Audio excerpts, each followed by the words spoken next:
A former slot floor manager with 8 years inside one of Vegas's largest casinos just told me something that made my jaw drop. Her name is Sarah. And after spending nearly a decade watching players from behind the scenes, after seeing the internal reports that casinos don't share with the public, after being trained on exactly how these machines are programmed, she won't touch certain slots even if someone handed her free money to play them. And she's not alone.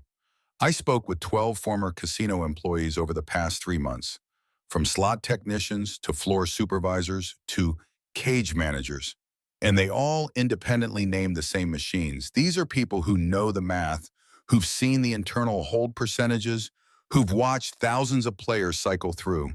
When I asked them which machines they'd never play, the answers were immediate and emphatic.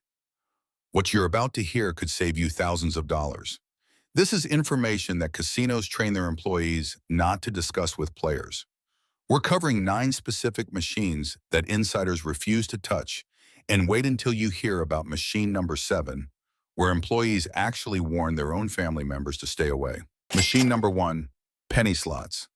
Now, when Sarah told me about this first category, I initially thought she was talking about a specific game, but she stopped me. Any denomination below 25 cents, she said. Any of them. During her time as a slot attendant before moving to floor management, Sarah made it a personal rule never to play anything under quarters, and here's why. According to internal casino documents that former employees have referenced, penny slots have the worst return to player percentage in the entire casino. While higher denomination machines might return 92 to 94% over time, penny slots typically operate between 85 and 88%. That might not sound like a huge difference, but over the course of a session, it's devastating. And here's what makes it even worse. Most players don't realize how much they're actually betting. You sit down at a penny machine, and you think you're being conservative, risking small amounts. But these games run 50 lines, sometimes 75 or even 100 lines. You're betting 2 cents per line, which means you're actually wagering $1 per spin, sometimes $2. Sarah told me about a regular player named Linda who would come in every Friday with a $20 bill. Linda genuinely believed she was being responsible, playing the penny slots, keeping her gambling modest. But Sarah watched as that $20 would disappear in 15 minutes, followed by trip after trip to the ATM. By the end of most sessions, Linda had pulled out $100, sometimes more. The denomination creates a psychological illusion. You're playing pennies, so it doesn't feel like real money. Former slot technicians report that casinos generate 60 to 70% of their total slot revenue from these penny machines, despite the lower individual bet amounts. The math simply doesn't work in your favor. The house edge is too high, and the betting structure is designed to mask how much you are actually spending. Sarah put it bluntly, if you want to gamble on slots, never play anything under a quarter, and preferably stick to dollar denominations or higher, where the return percentages are significantly better. But if you think penny slots are bad, wait until you hear what Marcus told me about the next category. Machine number 2, Lightning Link. Marcus spent 6 years as a slot technician, and when I asked him which machine he'd never touch, he didn't hesitate.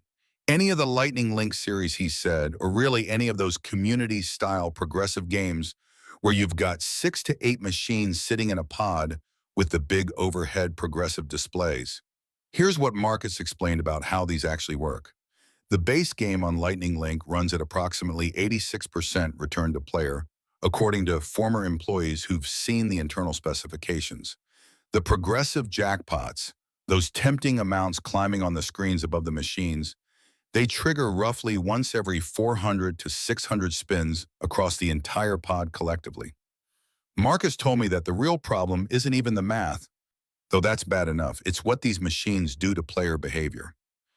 He'd watch the same people camp these machines for 8-hour sessions, sometimes 12 hours, barely moving except to hit the ATM. The progressive meters grow slowly, maybe 1 to 2% of total wagers, but players become convinced they're due to hit. Marcus described a case he witnessed personally, a player who spent $3,000 over a single day chasing a $425 progressive. The player finally hit it, celebrated, and immediately put $200 back into the machine. From Marcus's perspective behind the scenes, The cruelest element is the psychological trap these machines create.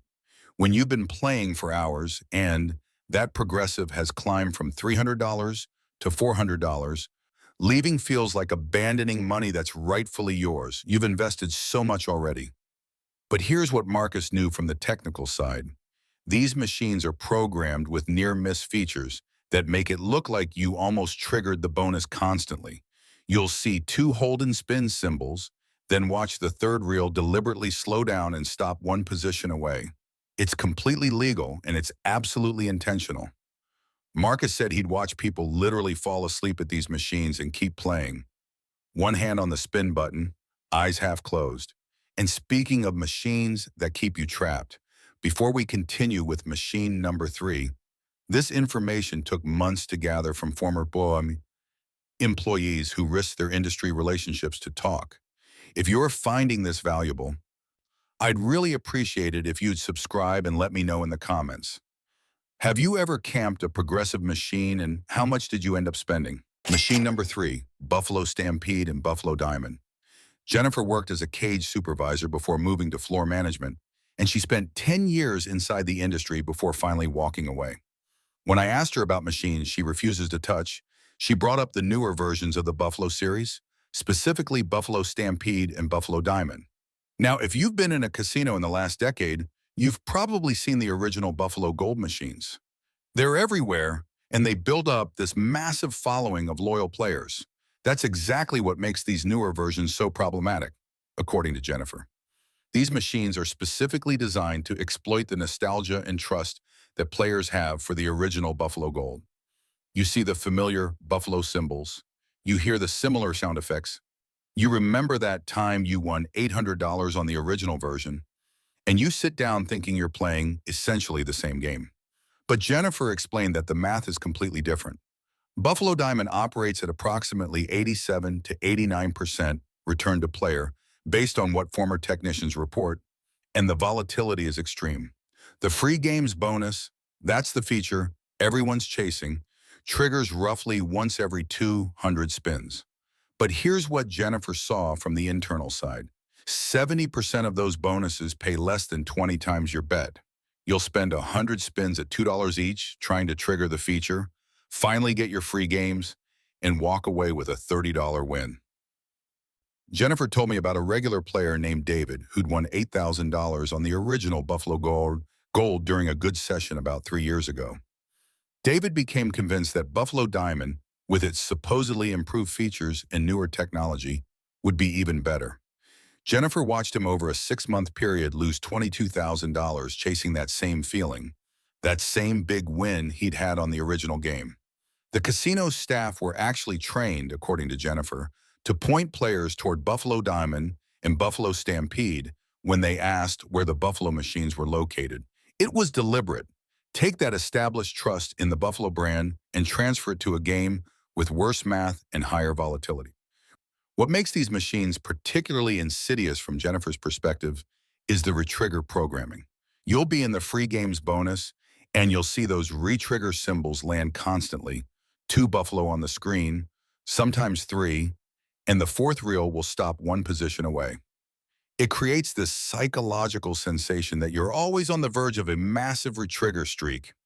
Jennifer said the technical term they used internally was near-miss engineering, and Buffalo Diamond has some of the most sophisticated near-miss programming she'd encountered. The sunset wild symbols, the diamond scatter symbols, they appear in patterns specifically designed to create that almost feeling on nearly every spin. Multiple former employees reported hearing players say the exact same thing. It's Buffalo. It has to hit eventually to stay. That brand loyalty, that trust in a familiar name, it overrides logical thinking about math and probability. Jennifer told me about one particular moment that made her start questioning her role in the industry. An elderly couple came in on their anniversary. The husband had won $1,200 on Buffalo Gold the previous year, and they'd come back specifically to play Buffalo Diamond together. Jennifer watched them, over 4 hours, lose $1,800. When they finally left, the wife was crying, and the husband was trying to comfort her, telling her it was just bad luck, that next time would it be better. Jennifer knew from the internal reports, from the whole percentages she'd seen in management meetings, that it wasn't about luck. The game was performing exactly as programmed. And if you think that's troubling, Jennifer told me about another machine that actually made her feel guilty, that made her question whether she could continue working casino floors at all. Now, you might be wondering if there's an even worse version of these trusted brand name games, something that takes that exploitation of familiarity to another level. Machine number 4, Wheel of Fortune. Robert was a slot attendant for 7 years before he finally left the casino industry entirely. He now refuses to even work casino floors in any capacity, and when I asked him why, he brought up Wheel of Fortune. This is the most recognizable slot machine in American casinos. You've seen it with the actual wheel mounted on top of the machine, the bright lights, the iconic theme song. It's been around for decades, and that longevity creates this impression of legitimacy, of fairness. Robert explained that the base game operates at approximately 88% return to player according to internal documentation, but the real deception is in that wheel spin feature that everyone's chasing. It triggers once every 300 to 400 spins on average, and when it finally does trigger, 75% of the outcomes land on the lowest tier prizes, typically 10 to 20 times your bet. Here's what Robert learned from the technical side that most players never realize. That physical wheel you see spinning, it's weighted. The large prize segments are smaller physically, but beyond that, the programming ensures they hit less frequently, regardless of the physical size. So you're getting a double layer of deception. The wheel itself suggests even odds, like each segment has an equal chance, but the internal programming determines the outcome before the wheel even starts spinning. The physical wheel is just theater. Robert told me about an elderly woman who came in monthly on her Social Security check. She'd budget $800 for entertainment. And one particular month, Robert watched her spend $650 in a single session on Wheel of Fortune. She triggered the wheel spin 3 times. The first spin hit 15 times her bet. The second hit 10 times. The third hit 20 times. She left that session down over $500 despite triggering the signature feature 3 times. Robert had to explain to her, as gently as he could without violating his training, that spinning the wheel doesn't necessarily mean a big win. She didn't understand. In her mind, getting the wheel spin was the win. The mathematical reality that Robert understood from working with these machines is that even when you trigger that wheel feature, the average payout is only 15 to 25 times your bet, which barely covers the money you spent getting there. But IGT's reputation, the Wheel of Fortune brand, the longevity of these machines, it all creates this trust that the game must be fair, must be legitimate. Robert said the Wheel of Fortune players were the most likely to ask him if the machine was broken when they went long stretches without hitting. They couldn't conceive that the game was working exactly as designed. And wait until you hear what former employees told me about the machine that's actually replaced Wheel of Fortune as the centerpiece on many casino floors, because the psychological manipulation has evolved to an entirely new level. Now we're getting to the machines that made multiple employees tell their families to never play. And this next one is connected to the most heartbreaking story I heard during all my conversations with former casino workers. 3 separate slot technicians, people who'd never met each other, worked in different properties across different states. They all mentioned the same incident involving the same type of player.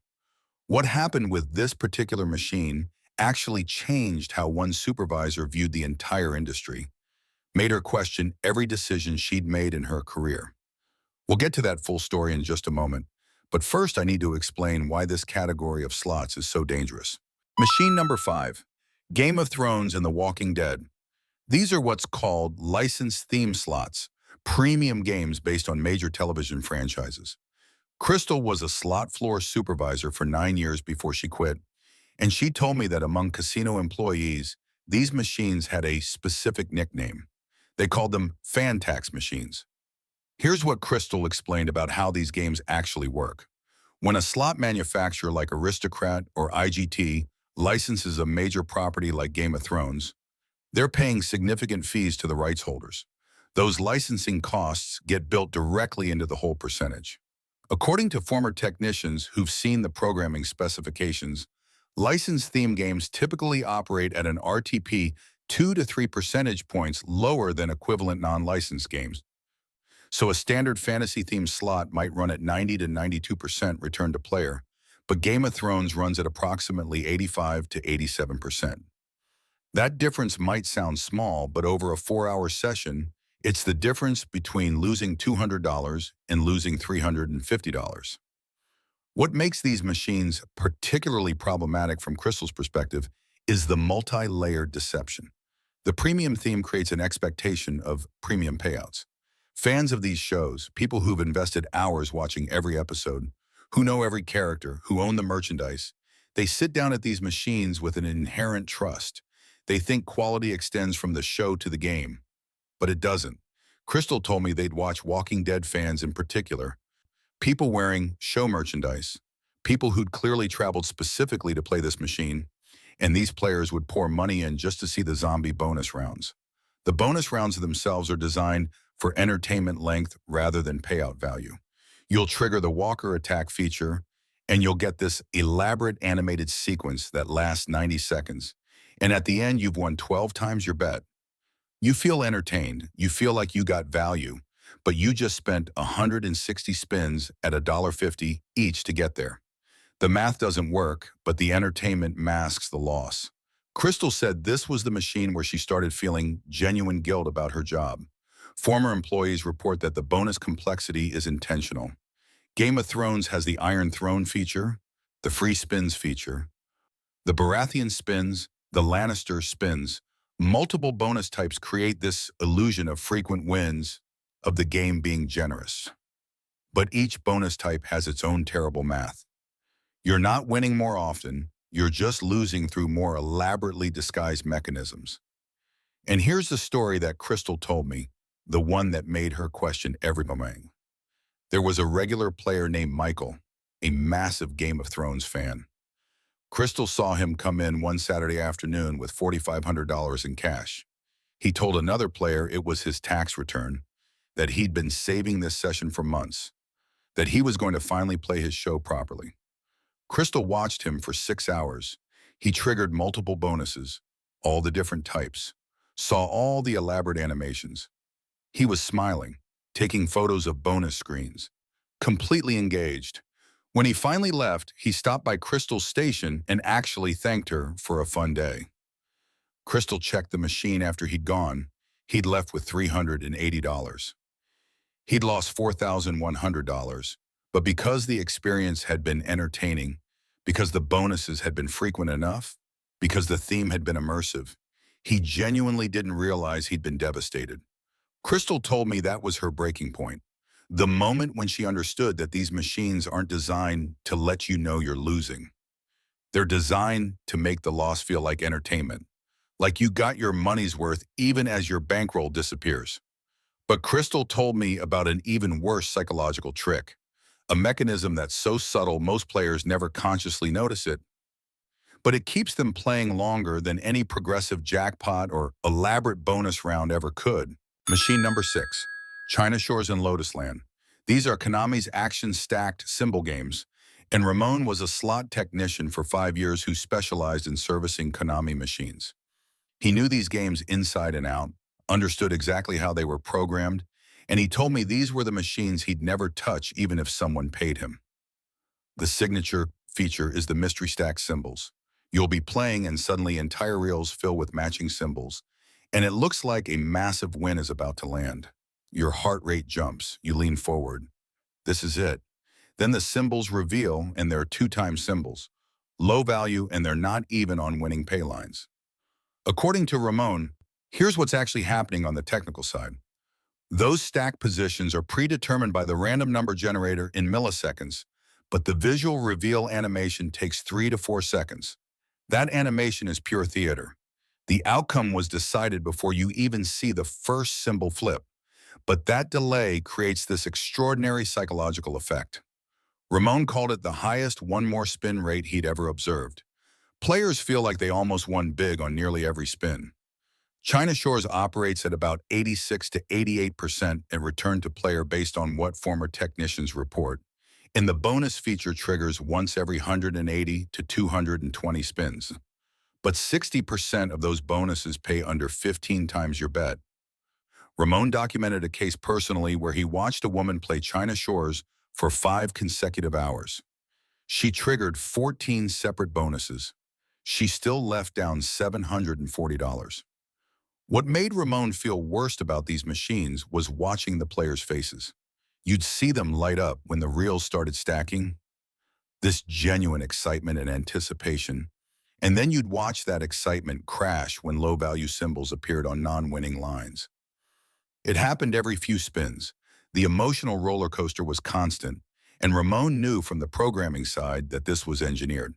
High-value symbols stack just as frequently as low-value symbols, but they're programmed to land on non-winning pay lines at dramatically higher rates.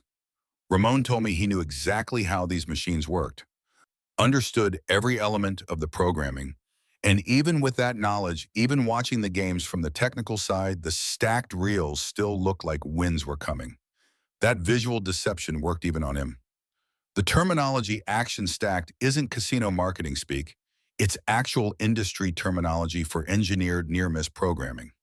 Ramon said they'd reset machines at the end of shifts and review session data, and they'd see 4 and 5 hour play sessions with net losses, but literally hundreds of exciting moments.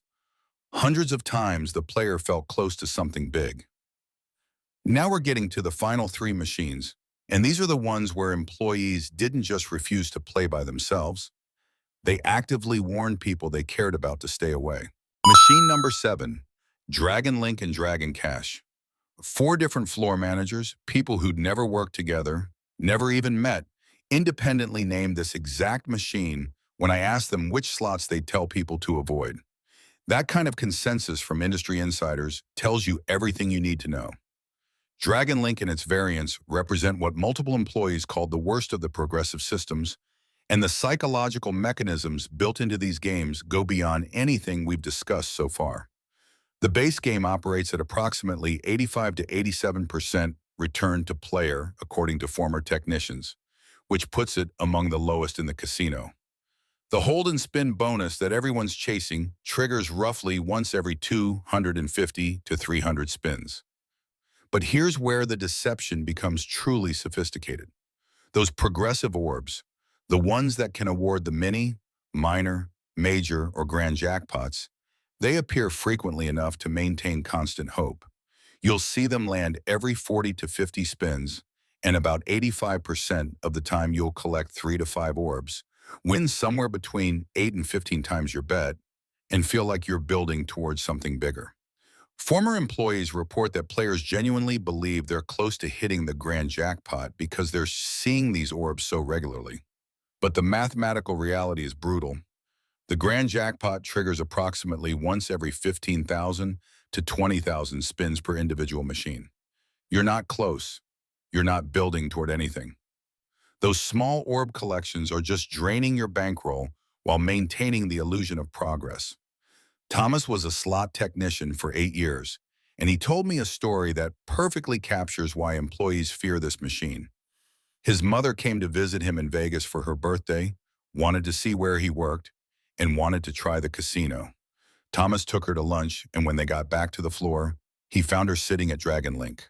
He physically took her by the arm and led her away from the machine. His mother was confused, a little embarrassed that her son had made a scene. Thomas told her directly, "This is the one machine I never want to see you playing. Not ever." When I asked him why he'd reacted so strongly, Thomas explained that the orb frequency creates this unique psychological trap. Players don't feel like they're gambling. They feel like they're collecting, like they're working toward a goal. His technical knowledge told him that people playing Dragon Link have the highest average session length in the casino, typically 4.5 hours. His mother would have sat there all afternoon, and she would have left with nothing, but she would have felt the entire time like she was making progress. Thomas had watched a regular player named Angela over a 3-month period lose $18,000 to Dragon Link. And Angela would show up weekly, sometimes twice weekly, absolutely convinced she was getting closer to the grand. Former employees say the progressive contribution rate is only 1.5 to 2% of total wagers. which means you're funding other people's jackpots while destroying your own bankroll. The minor and mini jackpots hit frequently enough to sustain hope. You'll win $250 on a mini, feel like the machine is paying, and immediately put 200 back in because now you're convinced the major is coming. Thomas said he'd watched this pattern hundreds of times, and every technician he worked with recognized it instantly. The mathematical truth is devastating.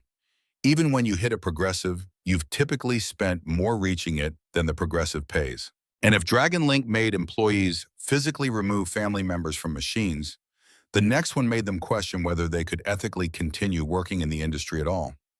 Machine number 8, Lightning Cash, Lightning Zap, and the entire Aristocrat Lightning series. Maria started as a slot attendant and worked her way up to floor supervisor over 12 years. These machines represent the newest generation of hold and spin games, essentially Dragon Link improved for casino profitability. The return to player ranges from 84 to 87% depending on denomination, and they incorporate something called persistent state programming. When you walk up to one of these machines, you'll often see grand or major symbols already on the screen from the previous player's session. New players see those symbols and think they're close to a jackpot.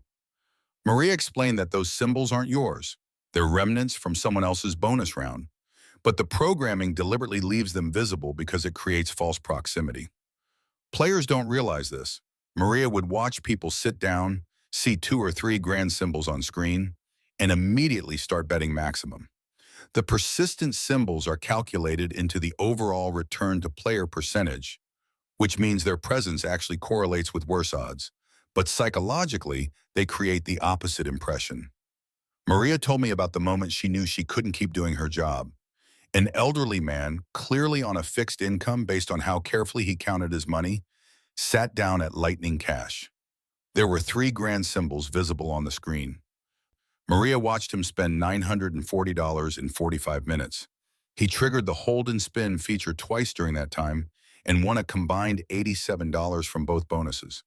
When he finally left, he was crying. Maria wanted to tell him that those grand symbols he'd seen weren't real progress, that the persistent state was a visual trick. But employees are specifically trained not to explain game mechanics to players. That's when she started questioning whether she could continue in this industry, whether she was complicit in something she could no longer justify. The Lightning Respin feature suggests bonuses trigger more frequently, but former technicians report the respins are largely cosmetic. They don't improve your actual odds. Multiple employees use the exact same phrase when describing these machines. This is the one we all agreed was the worst. Even triggering the grand jackpot, the payout is often only 500 to 800 times your bet, which means you need to be betting huge amounts for it to be significant. The tragic irony of the Lightning branding, suggesting quick wins and exciting gameplay, is that the reality is a slow, methodical bankroll drain dressed up in flashy animations and persistent state tricks. But there's one more machine, and this one represents where the entire industry is heading, and it's the category that keeps former employees awake at night. Machine number 9, skill-based bonus slots. When I asked former employees about the future of slot machines, about what kept them up at night even after leaving the industry, every single one of them mentioned this category. Space Invader slots, Danger Arena, Zombie Outbreak, any machine with video game-style bonus rounds where player decisions supposedly matter. Carlos was a slot technician who specialized in programming these newer games, and what he told me was chilling. The base concept sounds almost reasonable at first. Bonus rounds where your skill level influences the outcome, where better performance means better payouts, where you're not just passively watching reels spin. But here's what Carlos explained from the programming side, information he learned from internal training documents. The skill influence is minimal at best, almost entirely cosmetic at worst. These machines still operate on random number generator systems, and the outcome is predetermined within very narrow ranges before you even start the bonus round. Your skill might change a 10 times payout to a 12 times payout if you play perfectly, but that 2 times difference is almost meaningless when you consider the base game still runs at 85 to 87% return to player. Carlos told me he had to program these machines, had to implement the skill elements, and he knew the mathematics behind every component. A player could theoretically improve their bonus payout from 10 times to 12 times their bet with absolutely perfect play, with reaction times and accuracy that most people couldn't maintain. But triggering that bonus still requires grinding through 200 or more base game spins at terrible return percentages, and the bonus itself only appears once you've already lost significantly. What makes these machines particularly insidious, according to Carlos and multiple other employees, is the psychological trap they create. Traditional slots, people blame luck when they lose. They understand they're gambling, that outcomes are random, that the house has an edge. But skill-based slots make players blame themselves. You lost because you weren't quick enough, weren't accurate enough, didn't make the right choices. The shame and frustration that creates is completely different from traditional gambling losses. Carlos documented a case personally that still bothers him. A player named Josh, mid-30s, clearly an avid gamer based on his reactions and commentary, truly believed his skills would give him an edge on these machines. Carlos watched him over 2 days spend $2,400. Josh won back $680 total, but Josh was convinced he was improving, that he was mastering the bonus rounds, that eventually his skill development would overcome the house edge. Carlos knew from the programming side that Josh's skill level was essentially irrelevant, that the predetermined outcome ranges meant even perfect play would still result in substantial losses over time. What terrifies former employees about this category is where it's heading. These machines are currently being tested and expanded in major Vegas casinos, and the industry sees them as the key to hooking the next generation of gamblers. People who grew up on video games and feel like traditional slots are too passive. The employee consensus was universal. This is what will hook the next generation. Multiple employees independently use that exact phrase. The mathematical reality is that even with perfect skill execution, the house edge remains at 12 to 15%, which is catastrophic for players over any reasonable length of time. But the cruelest element is how these machines combine gambling addiction psychology with video game addiction psychology, creating a hybrid that's potentially more powerful than either alone. You're not just chasing the next win, you're chasing personal improvement, guild mastery, the feeling that you're getting better at something. Former employees told me this is the category that keeps them up at night because they see where it's leading, they understand the addiction mechanics being built into these systems, and they feel helpless to warn people adequately.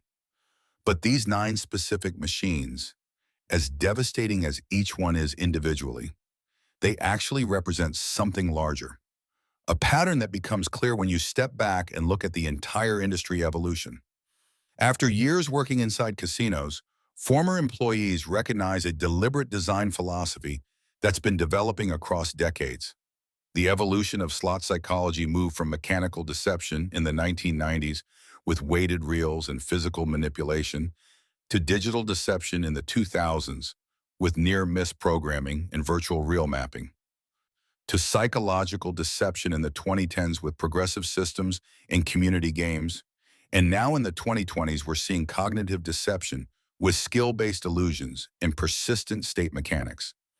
Each generation of machines is more sophisticated at hiding the mathematical reality. Former employees describe sitting in training sessions where they learned player engagement techniques, industry terminology for psychological manipulation tactics. They were taught how to identify valued players, which is casino code for people losing the most money. They learned how to encourage longer sessions through specific interactions and machine recommendations. They were explicitly trained to redirect players from high return-to-player machines to low return-to-player machines without the players realizing they were being steered toward worse odds. Multiple former employees mentioned monthly meetings focused on floor optimization, which sounds innocuous until you understand what it actually means. Arranging machines to maximize time spent on the worst games. The machines with the lowest return percentages get the best floor positions, nearest to entrances and bathrooms and restaurants, the best lighting and the newest chairs. Everything is calculated. Former employees observe that the machines people refuse to leave are invariably the ones with the worst mathematical odds, And that's not coincidence, that's intentional design. Several employees quit specifically because they felt complicit in something they could no longer morally justify. The industry defense is always the same. It's entertainment, people know the odds, everyone understands the house has an edge. But former employees counter that the entire system is deliberately designed to make it impossible to understand the real odds, to mask the mathematical reality behind psychological tricks and visual deceptions and engineered near misses. The truth that former casino employees wish every player understood is brutally simple. All slots favor the house, but lower denominations have dramatically worse odds. Complex features hide the house edge more effectively, and skill elements create nothing but an illusion of control. If people who operate these machines for years refuse to play them, that should tell you everything you need to know. So what do casino employees actually play when they gamble on their days off? That was the question I asked every former worker I interviewed, and the answer itself is revealing. Most of them don't gamble at all anymore, and that's the real tell according to Maria, the former floor supervisor. She told me that once you've seen the internal reports, once you've watched the patterns play out thousands of times, once you understand exactly how the math works, the appeal completely disappears. But for those employees who do occasionally play, there's a very specific strategy they follow. One that's radically different from how regular players approach slots. They play high-denomination machines exclusively, dollar minimum at the very least, usually $5 machines. They stick to single-line or three-line games, nothing with complex multi-line structures. They seek out older machines with physical reels when they can still find them, and they avoid anything with elaborate bonus features. The reasoning is straightforward, according to Thomas, the technician who pulled his mother away from Dragon Link. Simpler games have fewer places to hide the house edge. The mathematical reality backs this up. Classic three-reel games often operate at 92 to 94% return to player compared to 85 to 88% for penny video slots.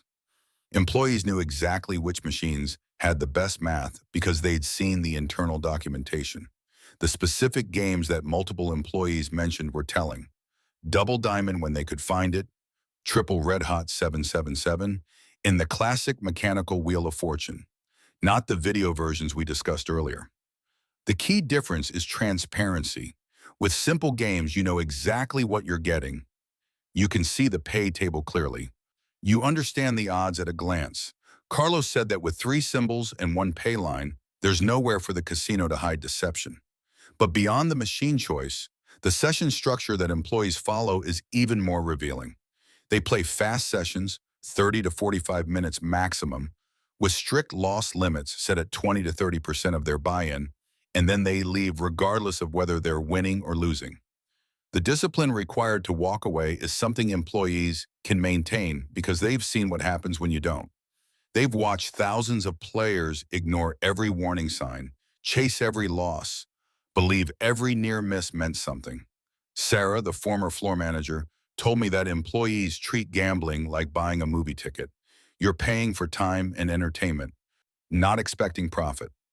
The mindset is completely different from regular players who sit down believing they might win, believing this could be their session. The documented pattern among casino employees shows significantly lower problem gambling rates compared to the general population. And the reason is obvious according to Robert. You can't maintain illusions about slots when you know exactly how they're programmed.